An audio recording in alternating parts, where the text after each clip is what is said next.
At Great Wolf Lodge, there's adventure for the whole family. You and your pack can splash away in the indoor water park where it's always 84 degrees. There's a massive wave pool, a lazy river, and tons of water slides for your pack to enjoy together. And the fun doesn't stop there. Get ready to explore and play at adventure-packed attractions from Magi Quest, a live-action game that takes place throughout the lodge, to the Northern Lights Arcade. There's also a bunch of great dining options and complimentary daily events like nightly dance parties, all under one roof. And the best part? With 22 lodges across the country, you're always only a short drive away from adventure. So bring your pack together at a lodge near you. Book your stay today at greatwolf.com and strengthen the pack.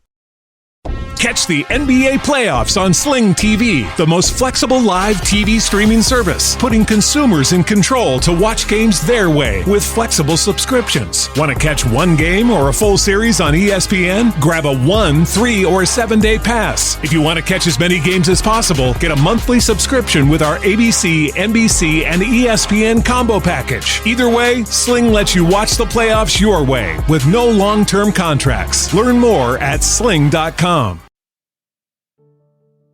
There are days that don't look like anything special when you wake up. No big plans on the calendar. No milestones marked in red. No once-in-a-lifetime moments waiting for you when your feet hit the floor. Just a Sunday. The kind of Sunday that, if someone asked you about it a week later, you'd probably struggle to remember at first. But sometimes, those are the days that stay with you the longest. Not because something extraordinary happened, but because everything did. Every small thing, every quiet thing, every loud, messy, ordinary thing layered on top of each other until they made up something you didn't even realize was a memory until you were already inside it. This is one of those Sundays. The kind that doesn't announce itself. The kind that doesn't ask for your attention. The kind that you have to be paying attention to even notice. But once you do, you can't unsee it. You can't unfeel it. And you start realizing how many of these days are stacking up behind you, quietly building the life you actually live. Hey guys, welcome back to We Are the Hansons. I'm Maya, and today's episode is one of those stories I didn't plan on turning into anything big. I almost didn't tell it at all, because on paper, nothing happened. We didn't go on a trip. We didn't celebrate anything. We didn't have a special occasion. It was just our Sunday, a day that started simple, turned colorful, got loud, got full, and somehow ended in one of those quiet, grateful moments that just sits in your chest and doesn't move. You know that kind? Where nothing is perfect, but everything feels right? Where you look around the room and you can't really put it into words, but there's this feeling like, yes, this is it. This is what it's supposed to feel like. So pull up a seat, pour yourself a cup of something, settle in somewhere comfortable. Put your phone down if you can, because this is a slow story, a simple story, a story about a day where nothing happened, and somehow everything happened at the same time. But I think, by the end, you'll know exactly the kind of Sunday I'm talking about. You might even start thinking about one of your own. So this past Sunday started the way most of our Sundays do. A little chaotic, a little slow, a little who's awake, who's still asleep, and why is there already noise coming from the kitchen? Jeremy was up before me. He almost always is. There's something about him in the early morning hours that I love watching even when he doesn't know I'm watching.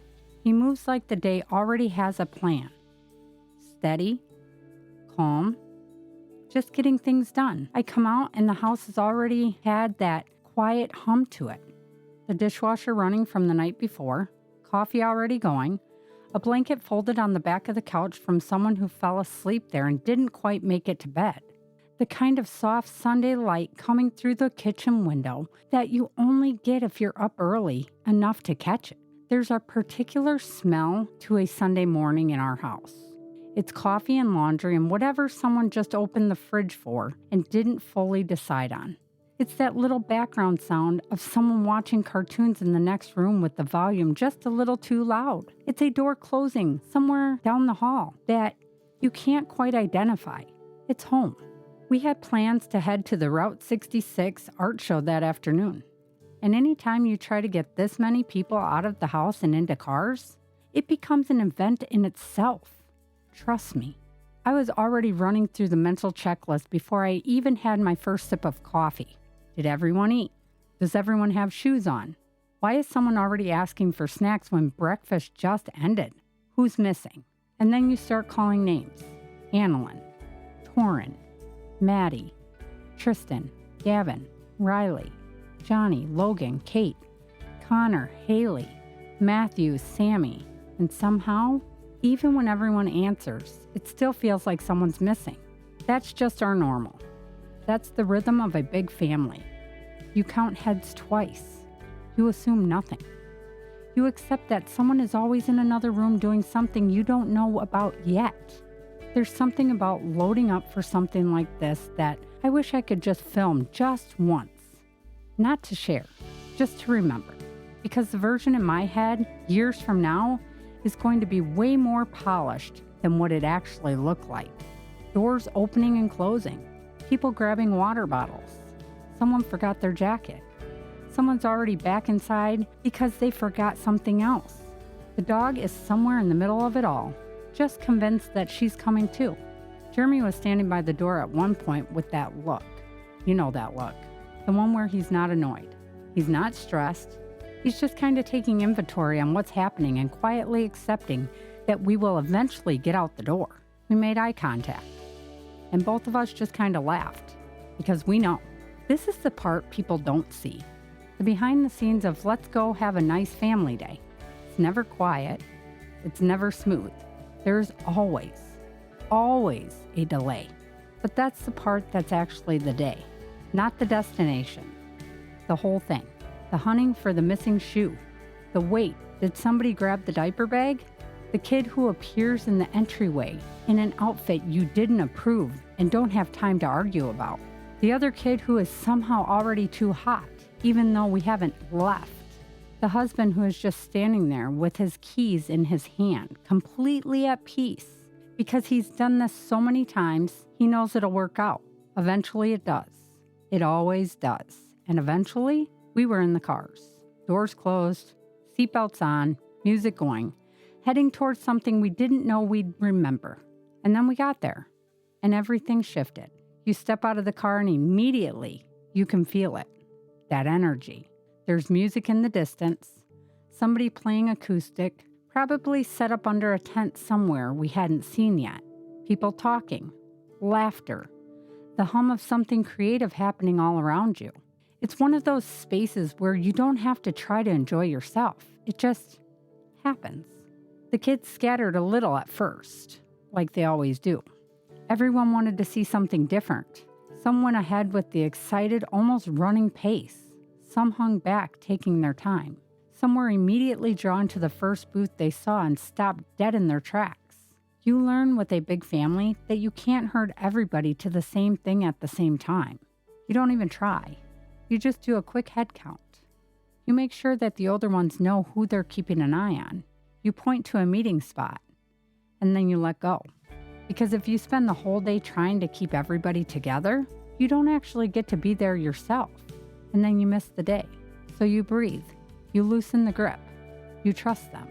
And Jeremy and I just kind of stood there for a second. We didn't even say anything. We just took it in. Because moments like this, they don't happen in silence. They happen in layers. The sounds layer on top of each other. The colors layer. The conversations. The smells from the food truck somewhere down the road. You can't hold all of it at once. You just let it wash over you. And then we started walking. We started walking through the art show. Slow at first. The way you do when you don't have anywhere to be. And I don't know what it is about seeing art in person, but it hits different. Different than scrolling past it on a phone. Different than seeing it in a magazine. When you're standing right in front of it, you can feel the time inside it. The patience, the intention. You can see pieces that someone sat with, worked on, probably doubted, probably almost gave up on and still finished. And then it's just there, out in the open, for anyone to see or not see. Some people walk right past it. Some people stop. Some people stand there for 2 full minutes without saying a word. And whoever made it might never know which one of these people was changed by it. That's the part that always gets me. The artist puts it out there and lets it go.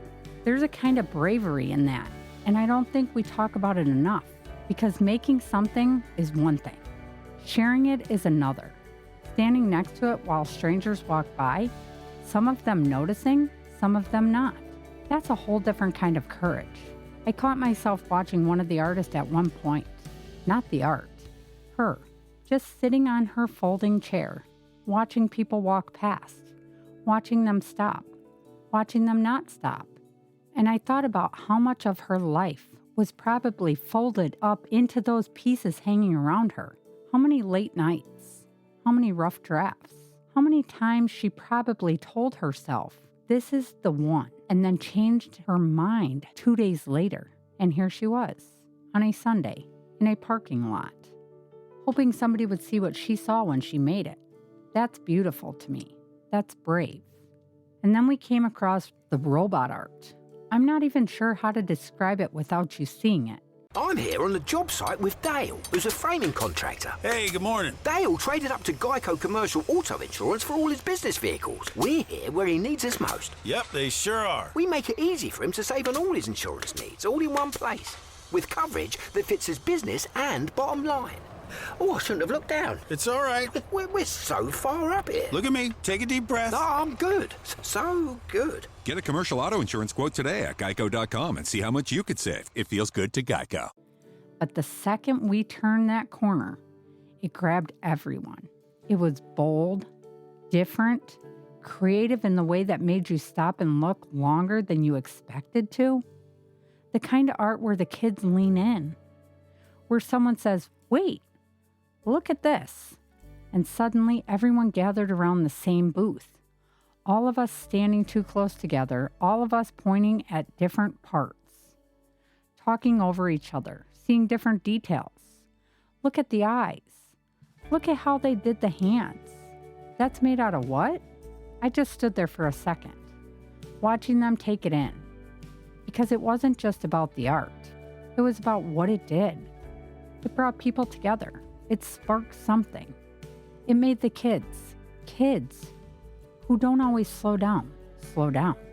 And as a parent, you don't get a lot of moments where everybody is paying attention to the same thing at the same time. So when one of them happens, you bank it. You don't try to make it a big moment. You just let it be the moment it is. And as we kept walking, booth after booth after booth, we start to realize how much talent is packed into one space.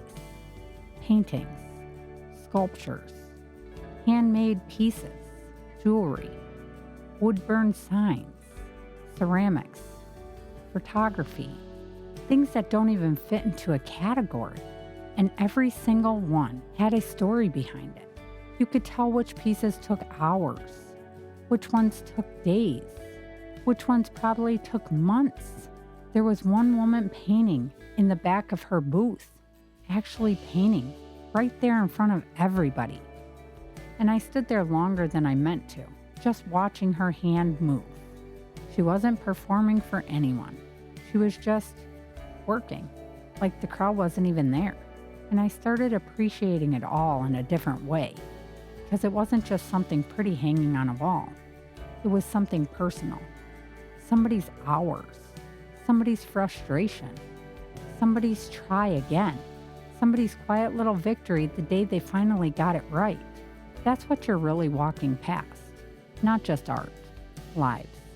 And the group, our group, was moving through the show like this big, shifting, living thing. People pairing off, breaking off, coming back together at the next big booth. Gavin and Riley walking side by side, both quiet, both noticing things at the same time. The girls stopping at things longer, taking it all in, pointing things out to each other, in that way they do when they're both seeing the same thing but from completely different angles. The boys pretending they weren't impressed, but definitely stopping anyway. Standing there with their hands in their pockets, trying to look casual, but looking 3 or 4 seconds longer than someone who didn't actually care. Johnny and Logan pointing things out. Connor and Matthew joking about something I couldn't quite hear, but I knew by the laughter wasn't anything I needed to worry about.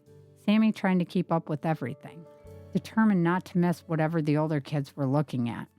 And somewhere in the middle of it all, Jeremy and I were just watching, taking mental snapshots. We didn't even talk much during that part. We didn't have to. We were just seeing it together, because this is what we'll remember, not just what we saw, but how it felt to watch them seeing it. There were these little moments throughout the day that didn't seem big at the time, but they stuck. Kate stopping to compliment somebody's work completely unprompted. The look on the artist's face when she did. Haley finding a piece she absolutely loved, just standing there with it for a while. Tristan asking questions about a piece that was way more thoughtful than I expected. One of the boys laughing a little too hard at something random. 2 of them standing quietly, side by side, just taking it in, not even talking. Maddie pointing out a detail in a painting that the rest of us had walked right past. Annalyn standing in front of a piece for so long that I almost said something, and then I didn't, because whatever she was thinking was hers, not mine. Torrin picking something up from a table, examining it like she was an art critic, and then putting it back exactly where she found it. That kind of quiet between siblings is rare and short-lived, so you notice it when it shows up. Those are the moments that make days like this what they are. Not the big highlights, the small ones, the ones you almost don't catch, the ones that would never make a photo, the ones that don't translate to a phone screen, but they're the ones you keep. Eventually, you reach that point where you've seen it all, or at least enough. Your feet are tired. The little ones are starting to drag. The energy starts to shift again. That subtle change you can feel before anyone says anything out loud. People are a little quieter, still talking, but slower. The conversations have a different rhythm now. Less excited, more content. You can tell who's tired by who's stopped pointing things out. You can tell who's ready by who's started circling back to the people they came with. You can tell the day has done its work by the way nobody's complaining yet, but everybody's drifting in the same direction without being told. And we started heading back towards the cars, loading up again. Same chaos, same energy, but softer this time, because the day had already happened. The high point was already behind us, and somehow that made the drive home feel even better. Like the day had earned its quiet. When we got back home, it was like stepping into a completely different rhythm. The noise changed. The pace changed. Some people headed straight inside. Some people headed straight outside. Shoes were kicked off in 3 different doorways. Somebody opened the fridge before they'd even fully walked through the door. Somebody else turned on the TV that didn't really need to be turned on. Somebody put their bag down somewhere it absolutely did not belong, and I made a mental note to deal with it later, knowing full well I wouldn't. That's the post-event come down in a big family. Everybody decompresses in their own corner of the house in their own way. And then the boys decided, basketball. Of course. Of course it was going to be basketball. It's always basketball. And just like that, they were gone. Running out the door, grabbing the ball, already talking trash before the game had even started. You could hear it from inside the house, the bounce of the ball on the driveway, shoes scraping on pavement, shouting, laughing, arguing over calls that didn't matter. That was a foul. That was not a foul. You always call a foul. You're always fouling. Check ball. You can't check ball. You didn't even win the last point. I literally just won. In what universe? That kind of back and forth, the kind that goes on forever and never actually ruins anything. Because nobody really wants the game to stop. The arguing is the game. It was loud. chaotic, and completely them. The kind of noise that, if I heard it from someone else's house, might bother me. But coming from my own driveway, from my boys, it's the best sound in the world. Because that's the sound of brothers being brothers. That's the sound of cousins becoming friends. That's the sound of Sunday afternoon doing exactly what it was made for. And inside, it was just me and Jeremy and the younger girls. And everything slowed down. We started making dinner together, nothing fancy, nothing complicated, just real, simple. The kind of meal that comes together with conversation, with movement, with comfort. Jeremy was doing his thing, steady, focused. He has this way in the kitchen where he doesn't say much, but everything he's doing is intentional. He's chopping, he's prepping. He's already 2 steps ahead of where I am.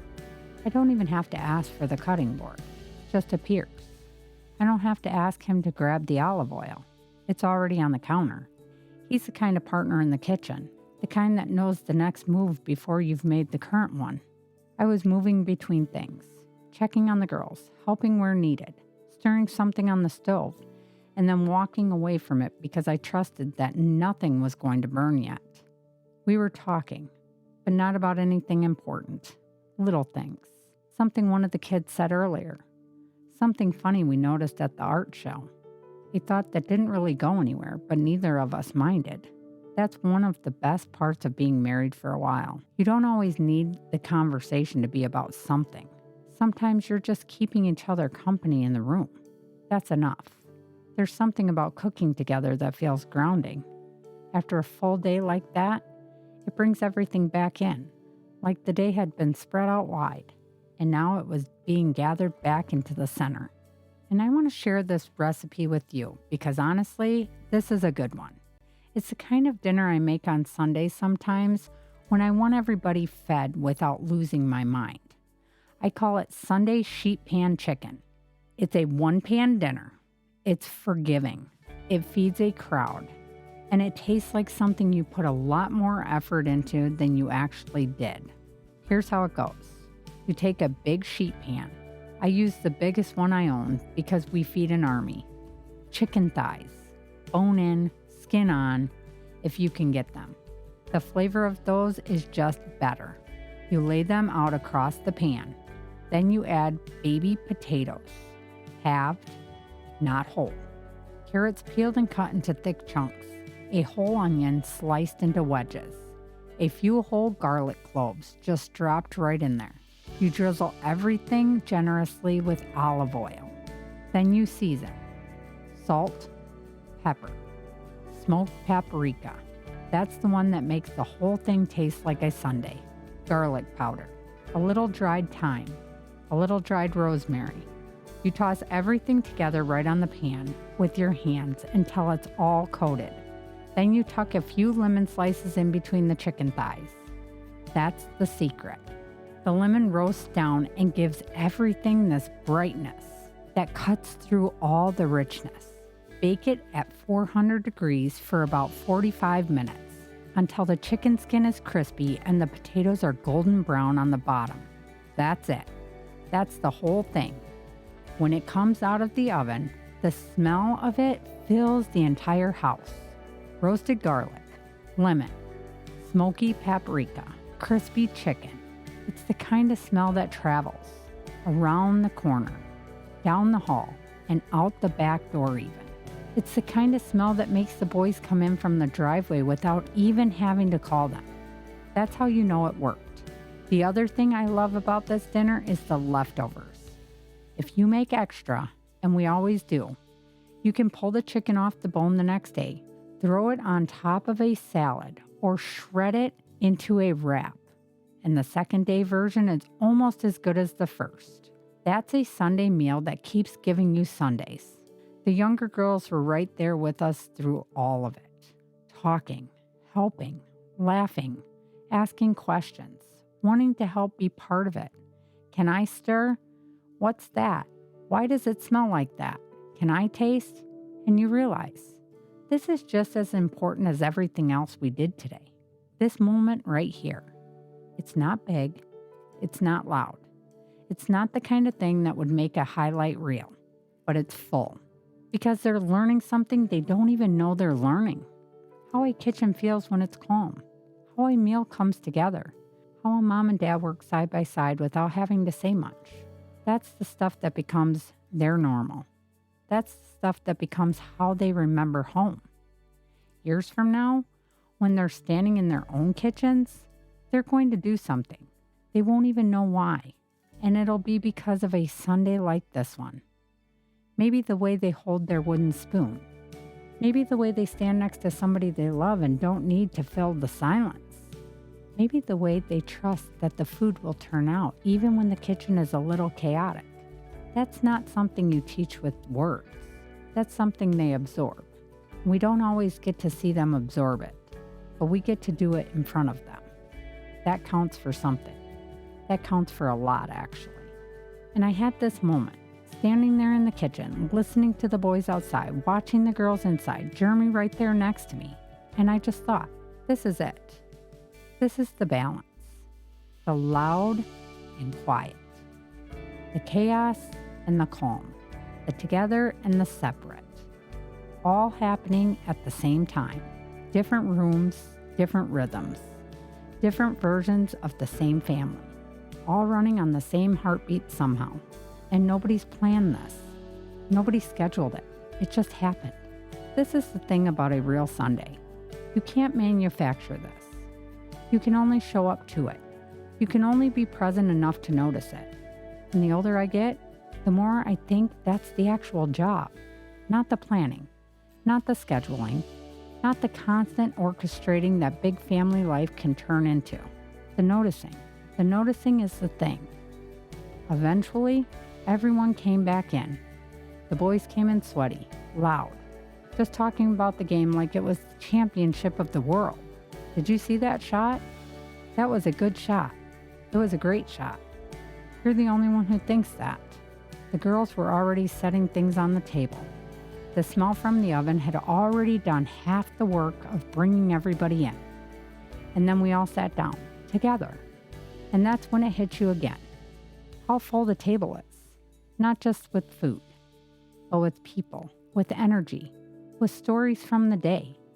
Everybody sharing different parts of what they saw, what they liked, what stood out.